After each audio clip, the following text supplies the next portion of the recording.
On today's show, I have a guest that I was able to just meet at a conference, a MEMA conference out in Detroit.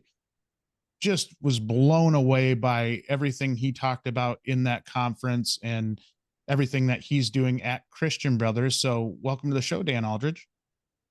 Well, thank you. Thanks for having me. Yeah, that was a really cool deal to be a part of that up in Detroit. And I'm just glad to be here. Thanks for your time.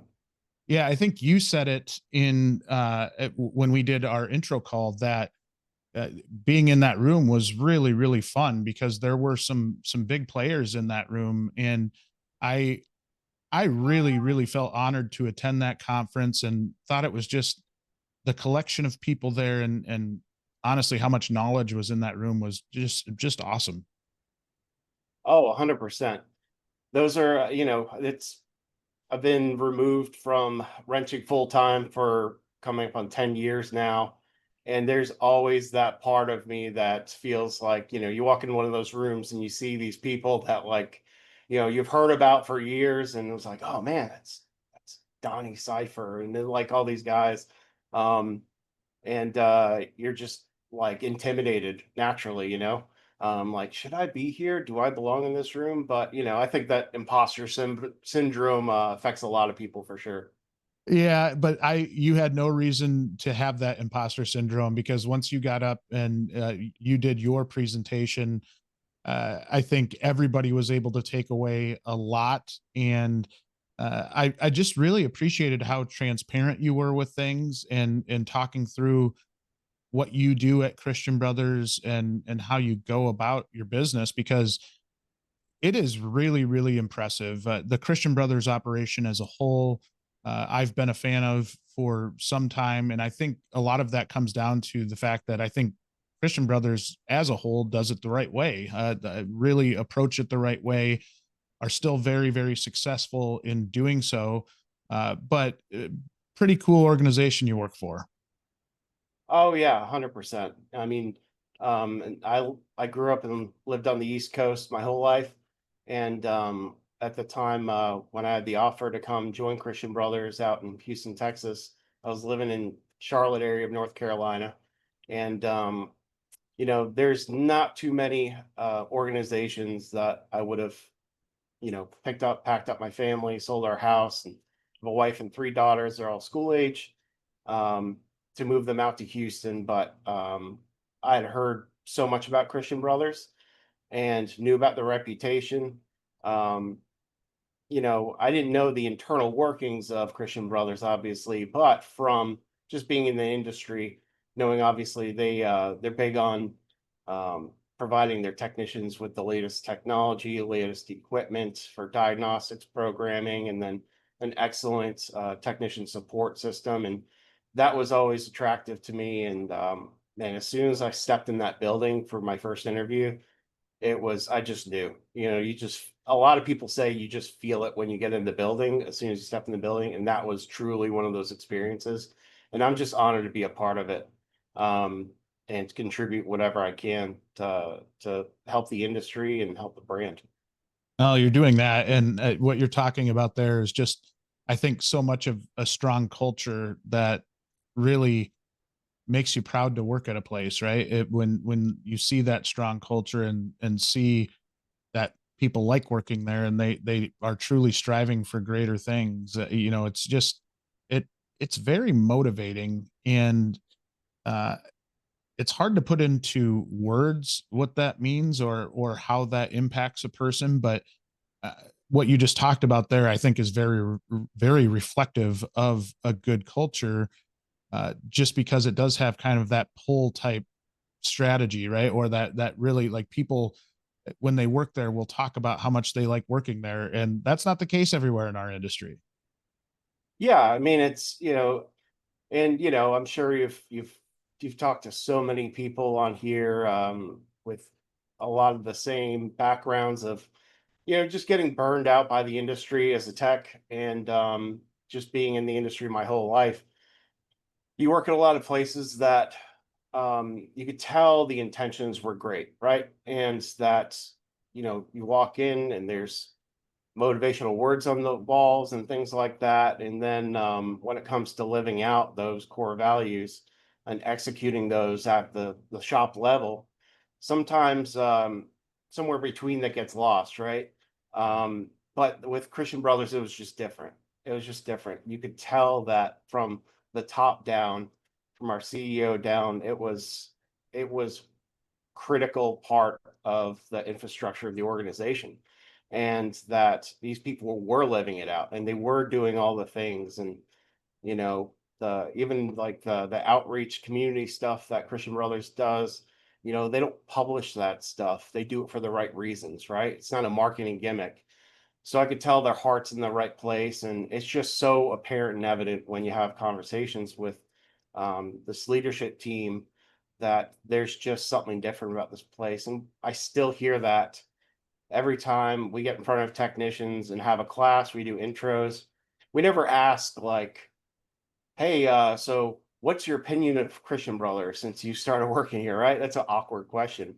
So we don't ask that. They just volunteer it. They just say, "I've been working at this shop for this long, and this is the first place I've ever worked where I felt valued and I felt like I was part of a family. And I'm happy when I get home from work," and all of these things from technicians across the country. And it's just really inspiring. And it recharges me, having that community. And it's just really cool thing to be a part of. And I just love this brand. It's great to be a part of. You can tell just in the way you talk about it, a lot of pride there, and rightfully so. Let's kind of shift to talking about you a little bit, and we'll bring Christian Brothers back into the fold here. But I similar to what we do in all the podcasts, I'm a geek over people's backgrounds and how they got to where they're at in the industry. So let's start with what your role is actually at Christian Brothers. So tell us a little bit about your day-to-day life there. Sure. Yeah. So my title is Director of Automotive Technical Training at this point. Um, I joined Christian Brothers as the first full-time technical trainer for our technicians across the brand. We have 311 locations that are open right now. We're growing by about 20 to 25 locations per year. Um, I work alongside a team of tech trainers that we're building up. It's a relatively new department. I was employee one in the department, I suppose, for training specifically.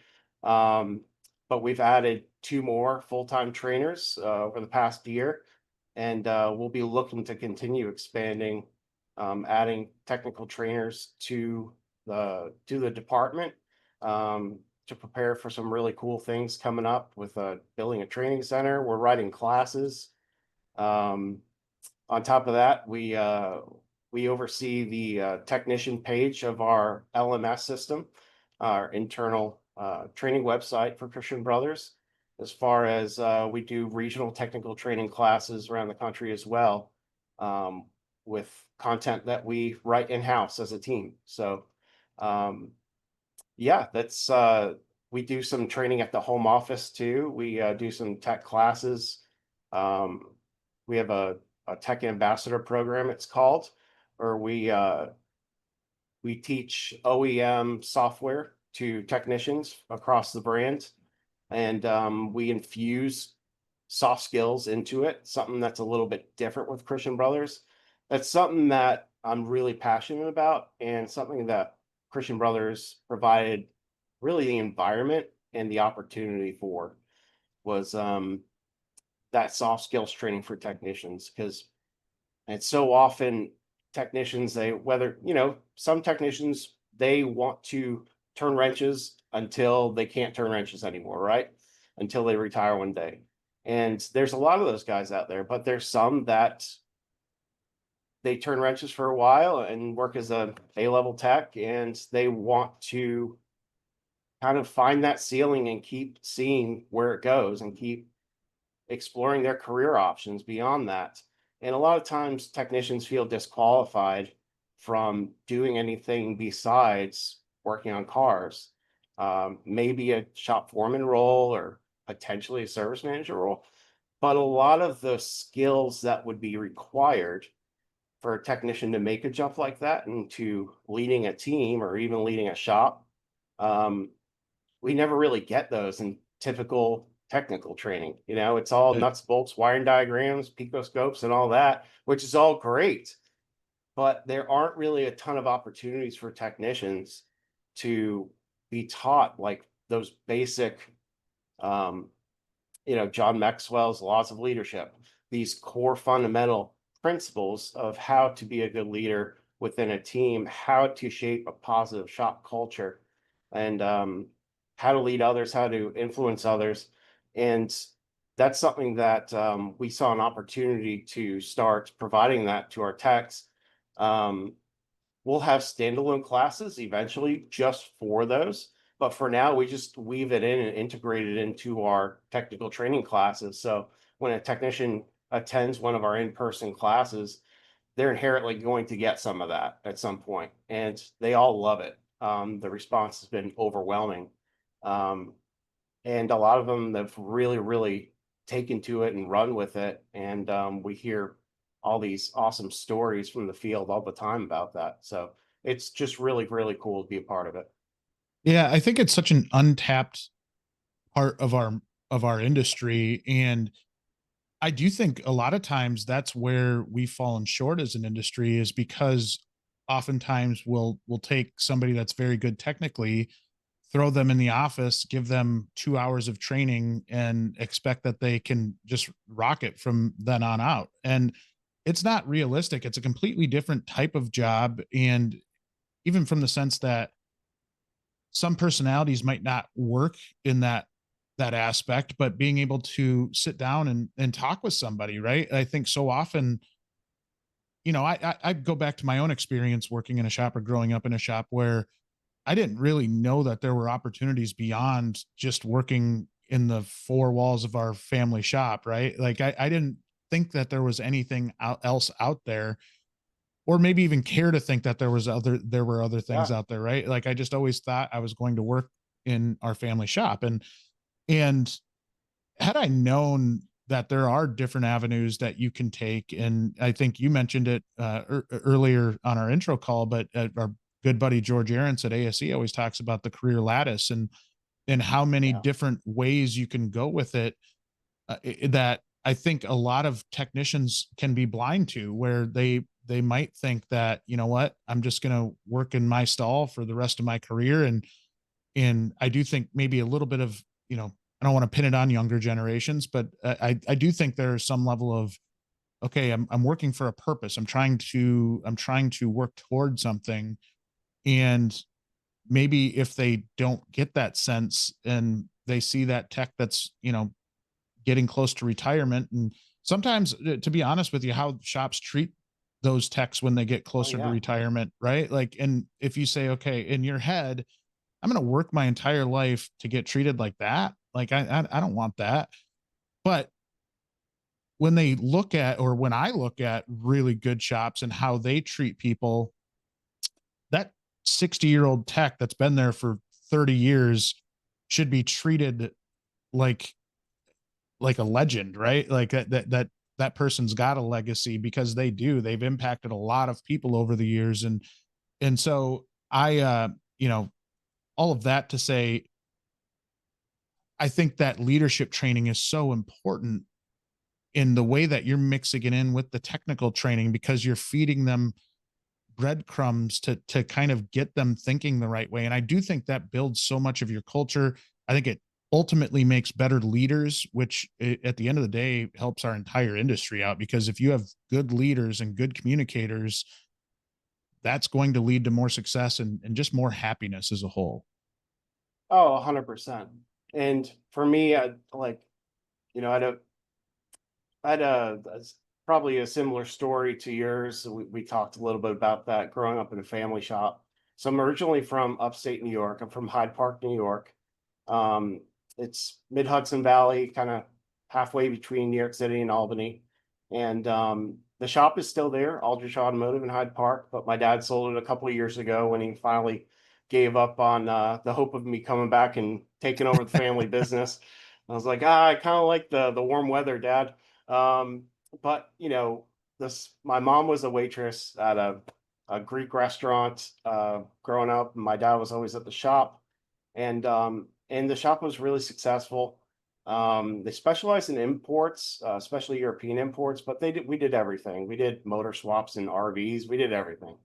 But growing up in the shop, the school bus used to drop me off there as in elementary school and get off the bus, do my homework in the office, and then go out in the shop and um, annoy the techs until they gave me something to do. Usually sweeping floors or taking 2x4s with kitty litter on the oil spots and grinding it down before we had this amazing miracle like white powder that absorbs all the oil. You had to take like these basically these brown rock kitty litter and just grind it in there.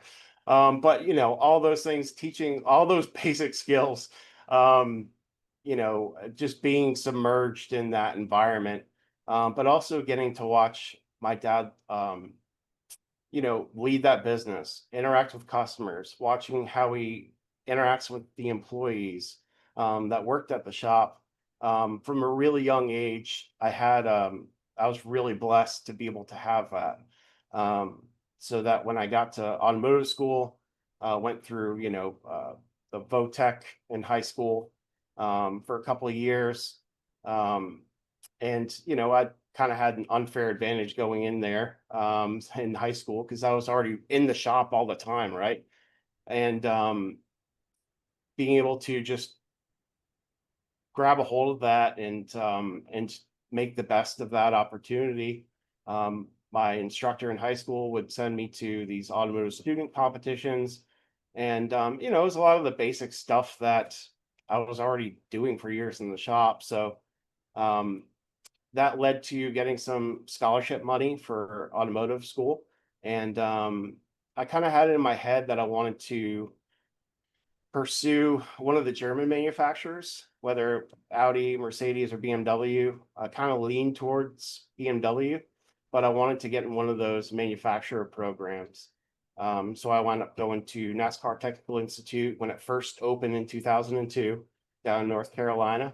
Um, and like you and I talked, we were both motorsports fans, and that was just kind of icing on the cake being in that area going to school. But did that, went through the BMW step program. Um, the full, it was I think 6 months at the time, up in New Jersey. After that, got into BMW dealerships, did that for about 7 years or so. Um, you come out of that BMW step program as they call level one, basically the equivalent of a master level BMW tech. Like you take every available class basically. You don't meet the experience requirement at the time to be master certified, but you have all the training for that. So, um, I found some really good mentors early on, even in the BMW world. In my dad's shop, obviously, I had him and the techs, right? But in the BMW dealer, finding a really good mentor, took me under his wing and really, really invested more than he had to in me. And I'm forever grateful for that. And that really got me started on the right track for when I graduated BMW school and started in the dealerships. But like a lot of people and that have gone to dealerships, you kind of get burnt out, tired with that. And it was a great experience for sure working in dealerships, but went back to the independent shop world. Um, and I started mentoring younger technicians even in my 20s at that point. Even though they weren't that much younger than me, really. I was like late 20s. Um, but I really found so much joy and fulfillment in mentoring younger techs and just seeing them acquire these new skills and get better and have bigger paychecks, be able to buy a new car, um, and be able to buy a house, all these cool things. And that was really where I found more fulfillment, even more so than pushing a car in and driving it out. um, and so I kind of leaned into that and had an opportunity when the owner of the independent shop at the time, they approached me and mentioned, hey, some of these free evening classes, the guys just don't show up to them anymore, put on by some of the parts houses. They're like, why don't you try doing one? And I was like, no, well, I don't know how to do any of that. I've been to so many classes, but I just tried it and it was probably a train wreck, my first one. It was an electrical class, but all it took was a few of the texts afterwards come up. It's like, man, I learned some new things today. I did not know that. Nobody ever explained it to me that way. And so I was like, maybe there's something here. So I took the dive and went into teaching. I had an opportunity to go back and teach at NASCAR Tech. Um, and the same school that I attended, some of my old instructors were still working there, and while I was doing that, to kind of supplement my income, because get used to flat rate money, right? So when you go work at a school, a lot of times it's not what you're used to.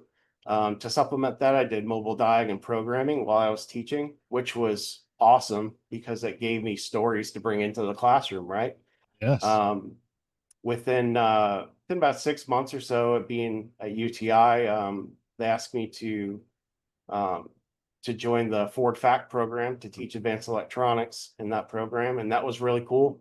I love that. Learned so much from that, especially from a teaching aspect. One thing about that whole experience, the year and a half with UTI and Ford, was, man, just those reps, you hear stand-up comedians talk about, they have to go work out in the material in the comedy clubs locally before the Netflix special, right? And that's really very similar to teaching. You just have to get those reps. The nice thing is you got to reset every 3 weeks. So if you mess up, you only have to endure it for the next couple weeks until you get a new class of 30. And just getting those reps over and over and over. Sometimes, double classes morning and evening, um, with double courses. That was invaluable to me. I had a really good, they have an instructor, I forgot what they call it, an instructor trainer, basically, that their job is to take, because most of the Oh, instructors that go interesting. teach there, they're former techs. So Yeah. they turn you into professional educators. And so I spent about 9 weeks with him, just, and it was like a boot camp kind of. And he was, he was awesome. And I learned so much from him that I still use today. But it's a lot of how to make a PowerPoint, how to make a good PowerPoint, how to write a class, some of the theory behind that, class control, um, being aware of what's going on, reading the room and adapting, all those little nuanced things that you never think about with teaching. And from there, I got, like I said, I was doing the mobile diagram programming outside of there. Some of the shops that I was doing that for, they were acquired by a larger company, and my name came up, I guess, and they asked to meet with me. And just kind of one evening after class, met with them. I didn't really know them at all, or wasn't familiar with the company. And they're like, "Hey, we've heard about you. We've talked to a lot of people, and we'd like you to start a technical training program for our company from the ground up, as you see fit. You have kind of carte blanche." And I'm like, what? What is, I was just finishing like grading lab papers, that late earlier that day. And I was just like, man, talked to my wife about it, prayed about it, and I was, I'm just gonna try it, see what happens. And started out, I had like two markets I was responsible for, and then it turned out, pretty quickly to be all of them. And I learned a lot those 5, 6 years or so. And just through connections and networking, um, wound up getting in touch with somebody that recommended me to Christian Brothers, and they called me, and that was in 2021. Flew me out to Texas, right after they had that freeze out here in Oh Houston where yeah. I shut everything down. That That's was actually the wild. week my interview was scheduled. So they rescheduled for a few weeks after that. And yeah, came home and said my wife and the kids, they're like, said, so how do we feel about Houston, Texas? They're like, what? But no, yeah, they were on board, and maybe not the my daughters at the time, but they adapted so well out here, and That's great. just been the best move in my career to join Christian Brothers. So Oh that's my really goodness. the 10,000 foot view of my background. That is so cool. And the one thing I want to pick out of all of that is the impact of mentorship as well, right? Because Oh that yeah. had a extreme impact on my life early on. And at the time, I don't know that I truly even understood what a good mentor was.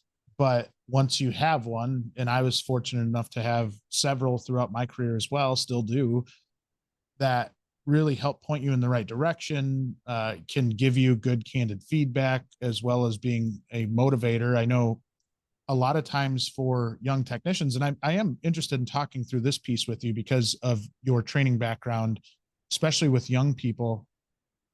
But the confidence piece is so huge in a young tech. And that was one of the things I really struggled with starting off in a shop, was because I grew up like you in a shop, and I think you almost take it for granted how talented some of these techs are, and until you go out and get Yeah. your butt kicked, it's you don't truly appreciate, I feel like, how good these people are. So, you know, confidence to me, especially in a young person, is so vital, in having the right mentor, I believe, really helps push that confidence, right? It helps push that tech to be a better tech, and the end of the day, just shows them the right way to do things. When you have a really, really good mentor that can really take the time to show you the ropes and do it beyond, like, hey, the bathroom's over there, like actually have some skin in the game and really want to improve people, a good mentor is so valuable. And the fact that you were doing it at such a young age is so impressive, because it does, even to be a mentor, right? It takes the confidence Oh to yeah. believe that you're going to guide this person in the right place. And I just, as you're talking through all of that, I think the mentorship piece is so vital to building confidence in a young technician, that they can do this. 100%. I mean, and like I said, I had some great examples, and I was really fortunate. Um, my the obviously I my dad was my original mentor, but in the dealerships I had as I was going through the BMW program, I had this guy Ralph. He was a master tech, and they paired me with him, and he was kind of like the go-to guy in that shop for all the weird stuff. And he just really was very transparent with me and very blunt with me, about what I was doing right and wrong. And that's what I needed. This is New York. I was, like I said, I was going to BMW school in Jersey. So these are all the first couple of dealerships were up in that area, and kind of that New York mindset. It's going to be very direct communication, which I needed, to be honest with you.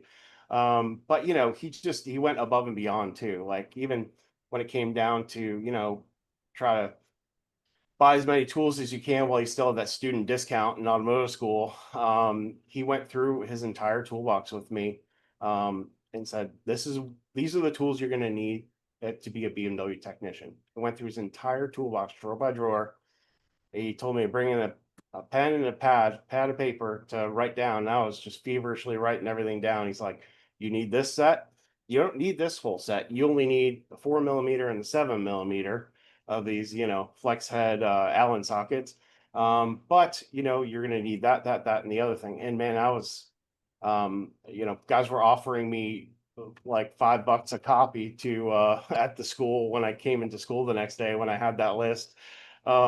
But the little things like that stand out because they're so impactful. Even though he probably wouldn't even remember that he even did that. You know what I mean? Right. And that's a lot of the things that I found when I started mentoring other guys. You talk about the confidence. I did not naturally have that confidence, especially in the dealership. You're one of 35 guys, and you're all kind of around the same level. Um, and there's not really a big hierarchy, at least in the BMW dealerships that I worked at. It was kind of everybody got everything. So when I went to back to the independent shops, they treated me as if, because I had all this BMW experience when I went back to an independent shop, I didn't have that perspective at the time that European technicians were high demand, high value. I was just like, you're a tech, you're a tech. So went back, a lot of young guys, they just asked me a lot of questions. And that's really what gave me the confidence. It's like, oh, I might not feel confident explaining advanced concepts or, how like networks work to this guy in detail. But I can teach him how to properly set a car up on the alignment machine, on the hunter machine. I can confidently teach them how to, you know, how a map sensor works, or even how a steering angle sensor works. And like just going with what I was confident in myself, you know, and that's where I think a lot of techs disqualify themselves as potential good mentors, where they have the personality traits of wanting to help, but they just feel disqualified. Um, and you could blame that on a lot of reasons. Sometimes it's personal reasons, sometimes you could blame it on past experiences in the industry where they kind of felt beaten down and not felt as valued as they should. Um, but if you just lean on what do you know, just leaning on that. And I tell people all the time when they're like, who should I have for my apprenticeship program? Who should I select as a mentor? And I tell them all the time, it's not always your super tech, your Oh, A plus plus tech. Sometimes it's a B tech that just has the right personality and is patient, um, to be able to and enjoys teaching people things. And I mean, if you're thinking about what is a mentor, we're trying to get a mentor. It's one of two ways, right? So it's either going to be somebody straight from automotive school that doesn't have any experience in the shop. So you're just trying to get them to a proficient GS level at that point, right? First, or you have an efficient GS that shows mechanical aptitude and all of the soft skills of, they show up on time, they got a good work ethic, all that sort of thing. And you're trying to move them up to a proficient C level, right? And then after that, they kind of get it. You know what I mean? You don't really hear too much mentorship with A tech mentoring a B tech, right? I mean, it's generally that path is organic. So if you think about, okay, well, the highest level I'm really teaching, trying to get them up to and proficient at, we'll infuse A tech skills along the way or B tech skills along the way. But the goal is really just get them proficient C level tech. Um, if you look at it that from that perspective, it's like, oh, okay, I don't have to be an expert on, whatever on coding European body control modules. I could teach them how to properly do a brake job. I could teach them this is how you set up a car for alignment. This is how you load up a ball joint to check for play properly. All those little things, that's really what the guys need. oh yeah. And that's what really helps establish that relationship. Um, so I hate to see really good potential mentors discount themselves from that opportunity. Because, I mean, when you start teaching and mentoring others, you learn so much yourself and you grow so much yourself. That's the part that not a lot of people talk about, especially in the automotive space with mentorship. Man, that is growing the mentor just as much as it's growing the apprentice. I mean, they're asking questions, you have to explain things in a different way than how you maybe understand them. Oops. Well, nobody's ever asked me how does a APP sensor work? Why are there two different signals, APP 1 and 2? And they're asking these questions, you want to give them the right answer. So now you're researching, so you could give them a proper answer, right? Um, that's causing you to think about those things. That's part of being a mentor too, and being an instructor. Oh, that is such good advice. And just I couldn't agree more. I think as we talk about, we mentioned earlier the career lattice. That's a piece of it too. Is that if you've got that more experienced tech that's willing to be a mentor and willing to take people under their wing, that shows some qualities that you might want in a management type role as well. So like being Right. able to identify people that do that, I think if you're that technician that's out in the shop right now and you have desires to move in a different direction, that's an excellent way to show off your ability to really, I don't want to say manage people, but lead people, right? And do it in a way Right. where you are having a large impact. Technicians, have you checked out WrenchWay yet? It's a free online community for automotive and diesel professionals just like you. Whether you're job hunting or just looking to connect with other industry professionals, WrenchWay makes it easy to explore opportunities, stay updated on industry news, and help promote the technician profession. With WrenchWay, you can see detailed job info you care about before you apply or interview, stay in the loop with what's happening in the auto and diesel community, explore technician compensation in your area and across the U.S., track your certifications, and much more. Join the WrenchWay community for free at wrenchway.com or download the WrenchWay mobile app.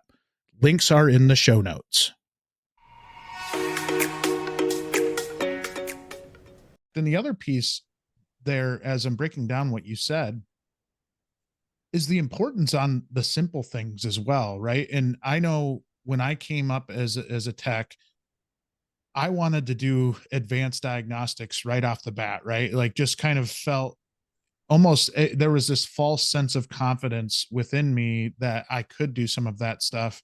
Some of it probably was just being around it for a long time, but I didn't have a true understanding of how things worked. And in that base level knowledge of doing things the right way, you talked about setting up an alignment rack properly, or uh, just any of that really, what we think is basic stuff now can be really intimidating for a young technician. And a lot of times, I know I just had a conversation with a young technician last week who had told me, I get nervous now going up and asking everybody else for help or asking a question just because I've asked them so many questions and I've asked them to borrow tools so many times and I've done all of this stuff that doesn't feel comfortable.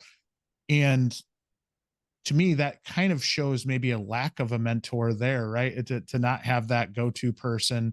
But even if you do have that mentor, I do think from a young person standpoint, there is a lot of like, I don't want to bug this person. They're trying to make a living for themselves as well. And if I keep interrupting them in their job, that's going to take away from their focus. And so it is this fine balance of a lot of young techs want to do it the right way. And maybe they kind of know how to do some of this basic stuff, but they don't really truly feel confident that they're doing it the right way. And so for me, I think so much of it comes down to how do you communicate with that young tech to get them some patience, right? Because I think all young people, I was in this boat back when I was a young person, right? Uh, but I was in that boat where you want to make as much money as fast as you possibly can. You want, and it wasn't maybe even just the money. It was, I want to advance in my career fast. And when you're young, you don't understand that 2 or 3 years in the grand scheme of things is not a lot of time. And Yeah. if I had advice for a young tech right now, and I've told a lot of young techs this, is that just slow down for a little bit. Like it may be counterintuitive to what you're thinking, but the more you can just get a handle on how to properly do your job, and not only that, how to properly clean up when you're done, how to organize your Oh yeah. toolbox, how to do all of those little things that if you create the right habit right now are going to pay off tenfold down the road. You just have to settle down and take some time to truly learn how to do it the right way. And are you going to get your butt kicked from time to time? Absolutely.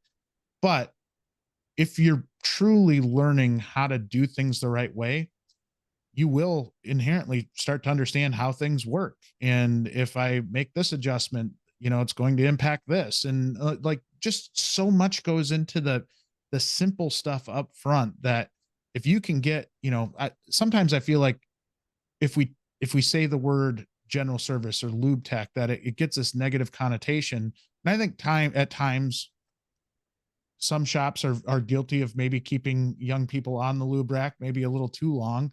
But if you're that young tech that's out there listening, just be a really, really darn good lube tech and learn how to do it the right way, because that will ultimately lead to you becoming a better technician down the road. 100%. And, so like for younger techs, number one, um, make sure that, you're communicating to your leadership, to your mentor, if you have them, what your goals are. If you're coming in as straight out of automotive school and you're general service or that kind of role, making sure that your management and your direct leadership is aware of what your goals are and what your expectations are up front, because a lot of times that doesn't get spoken about. It's just like, what are you able to do? And that's like, okay, but that conversation never. So there's an expectation sometimes with that new technician, that why am I still stuck on the loop rack?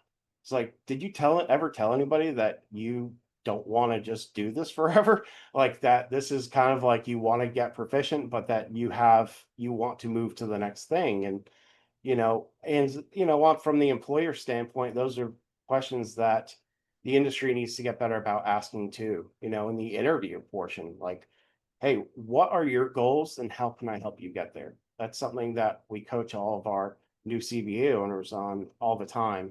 And to be asking those questions, that's honestly, that's a lot of questions that techs aren't used to getting asked. And Yeah. sometimes they don't know what those goals are. Sometimes they need help.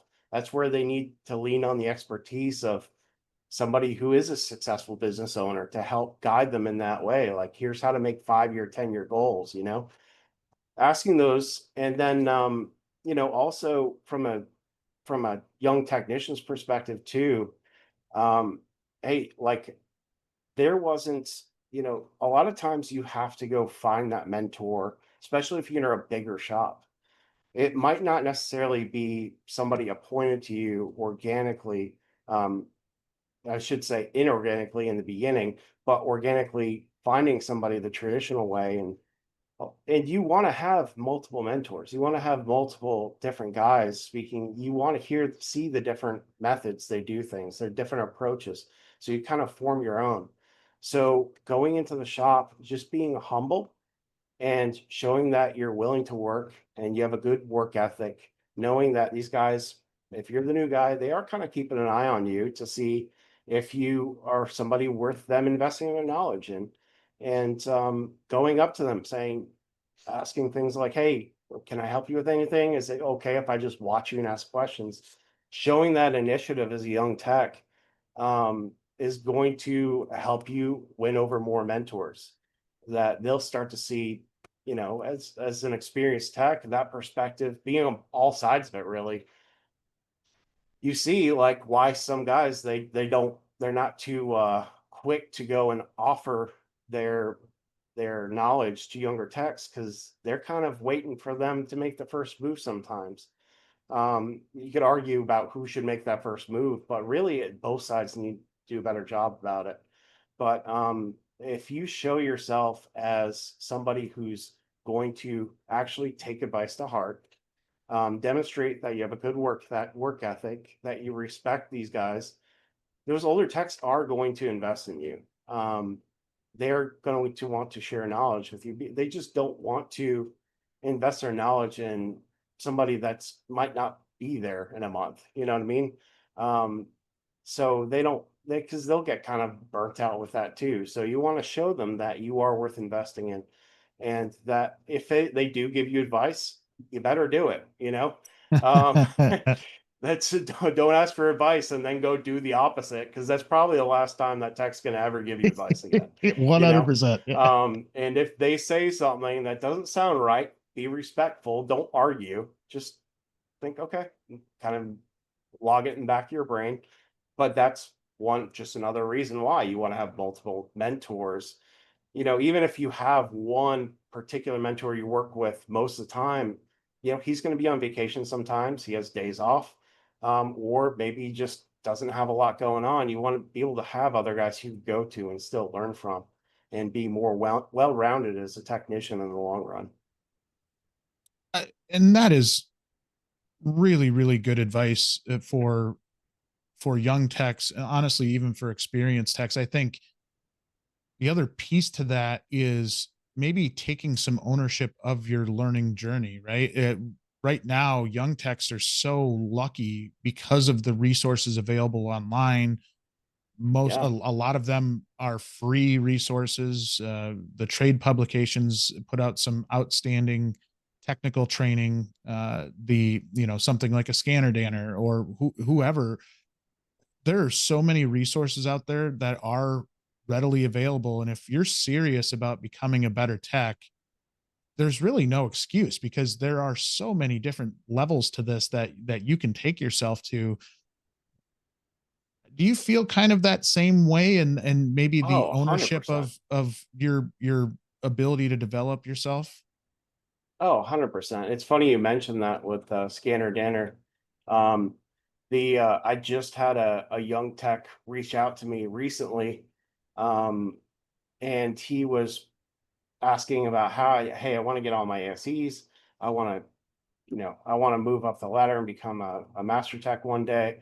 What advice do you have? I'm like, okay, knowing what shop he came from, knowing that he does have a mentor, a foreman that in that shop who's fantastic and will absolutely invest in him. I asked him like, what, has this particular or experienced tech given you any advice yet? He said, yeah, he told me to get on Scanner Danner and start watching the videos and buy the $11 a month subscription.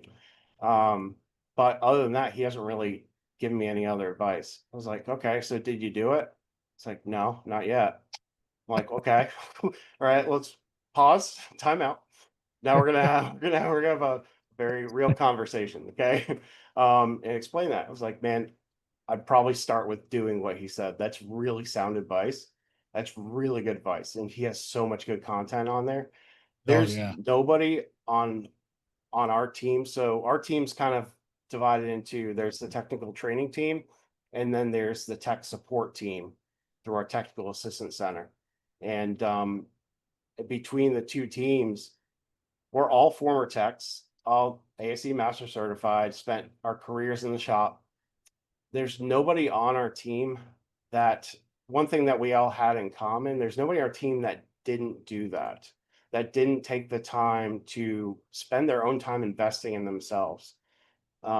You kind of reach a certain point where maybe let's not watch the TikToks and YouTube videos while we're waiting on parts. Let's knock out some training content, those little things, that's really what you see in common among the guys that even like you look at Keith Perkins, he's a former Christian Brothers tech, right?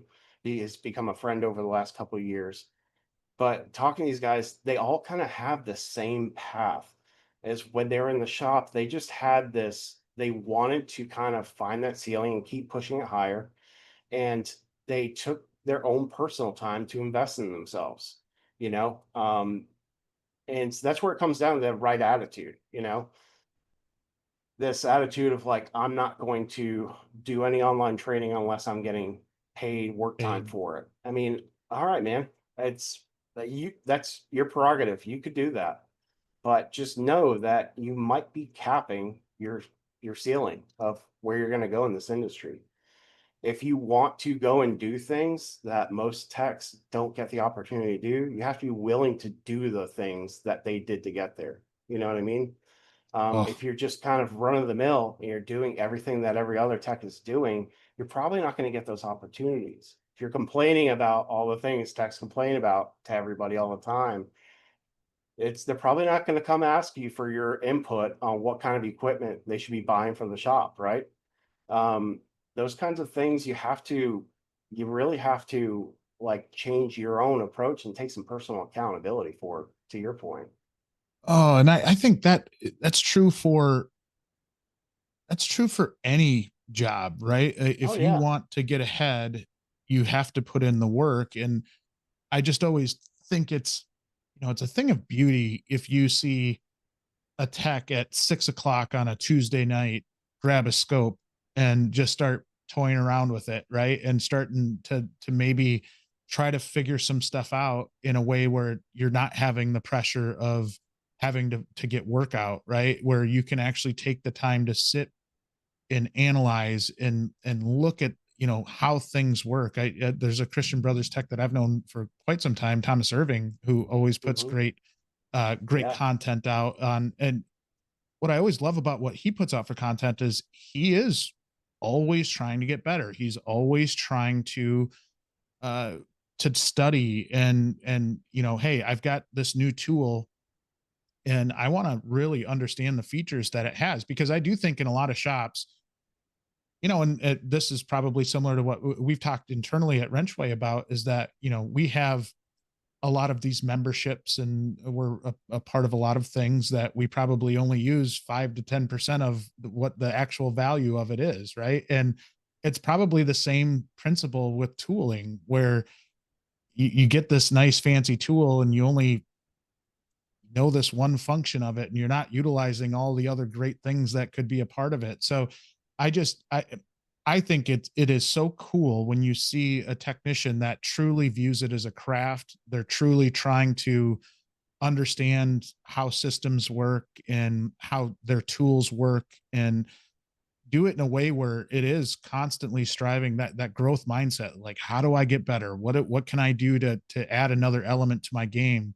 I'm a big sports fan. You always heard of that through like Kobe Bryant, that he was always trying to add something else to his game in the off season. And I'm like, if you're a tech out there, why wouldn't you want that mindset? Because I do think that's going to put you in a better mindset in approach on your day-to-day basis. If, hey, I'm coming in, I'm trying to get better, I'm trying to work at this, and I just think it puts so much of a positive spin on how you approach things if you just go in with that growth mindset of always trying to get better, always, you know, just incrementally getting a little bit better.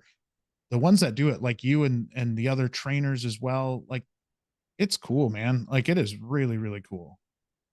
Yeah, and I mean, Thomas is a perfect example. I mean, he's kind of like he is a training addict. Thomas is. Yes, yeah. He texted me Saturday morning from the suites at Charlotte Motor Speedway for transmission classes he was taking on Saturday, and he's every time he's I'm talking to him, he's sending me pictures, texting me pictures of different lunch and learns he's doing and all these things. He just lets him play in the background as he's working. But yeah, to your point, like those, it's all the little things, right? And a lot of it comes down to the attitude, you know. Um, you know, when I hear technicians tell me like, "Oh, I've never had to use that. Like, I've never had to use the scope to fix a car." Hey, man, that's cool, and I believe you. Like, if but how many number one, how many cars have you had to send away because you kind of hit the limit of your resources? Same thing you could say with the OE software stuff and programming and all that, right?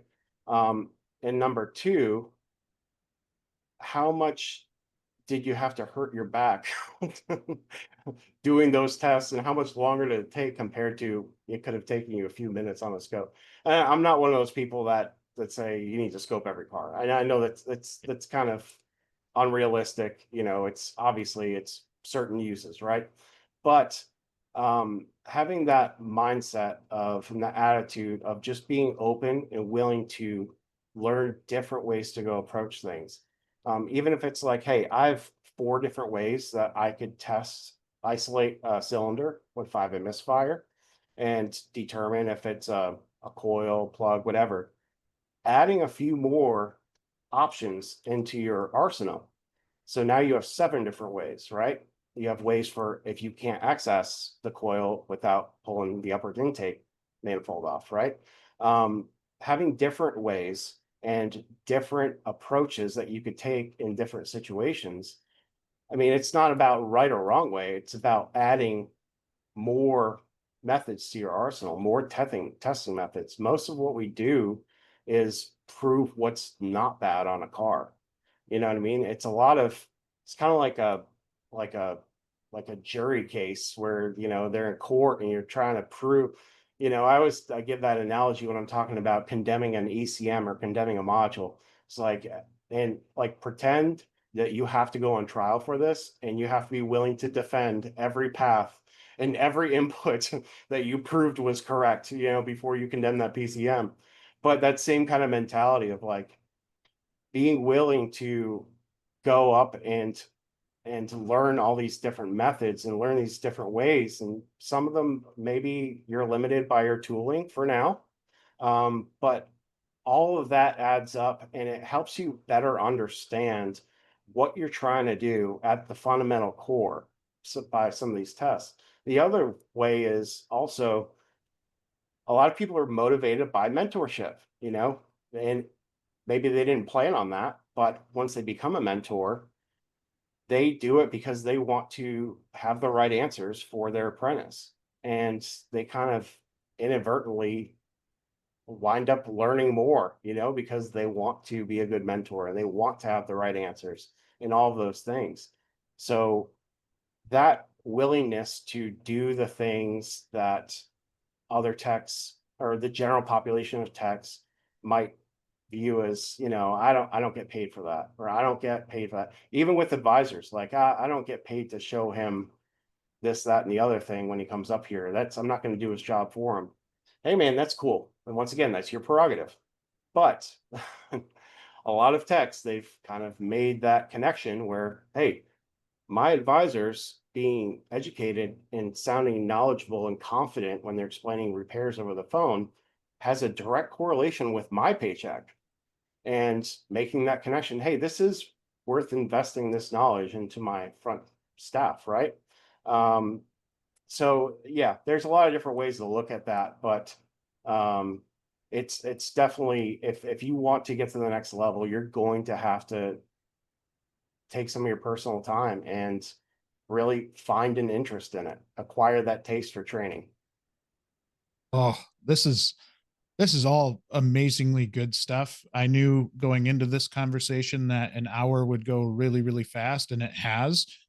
I think you and I could probably talk for days on end on different things as it relates to our industry. Not only our industry, we've talked off camera on NASCAR and racing and motorsports as a whole, and we both geek out over that as well. But I've just become so, I think, impressed with everything that you're doing, and the fact that you took time to come on our show today is very it means a lot to me, and I just really appreciate how you go about your business. And it's been really fun to get to know you here, and really hope we can get you back on to do some more content in the future, because you've got so much good to talk about. And I was going through my notes of this as we're going through it, and I'm like, okay, this could have branched off into a whole different topic on its own, or this could have as well. So I'm really hoping we can get you back on at some point in the not so distant future to talk through some of these other things in greater detail. So thank you so much for coming on. Oh, absolutely. And thank you for the opportunity. I mean, there's none of these ideas are mine. This is all just, there's nothing new under the sun, right? So this is all stuff that I've just tried to follow my leadership and what they've taught me of surround yourself with people that you want to be like, surround yourself with good influences who could teach you. And I'm grateful to have that at CBA. And, none of it's me. It's just, it's a lot of smart people that I hang around and try to repeat what they say. But I certainly appreciate the opportunity. I look forward to getting back on here and chatting some more. Yeah, we could probably have an ongoing series. I feel like there's a lot of stuff to talk about, but keep up all the great work that you're doing out there, and keep all those CBA shops at top notch. Absolutely. Thanks so much, Jay. That wraps up another episode of Beyond the Wrench. If you liked this episode, please show your support by rating and following the podcast. You can also watch the video interviews on WrenchWay's YouTube channel. Speaking of WrenchWay, did you know Beyond the Wrench is managed and produced by the WrenchWay team? WrenchWay is an online community dedicated to promoting and improving automotive and diesel careers. We help technicians find the best shops to work at, and we also help auto, diesel, and CTE instructors get more support from local industry. You can learn more by visiting WrenchWay.com.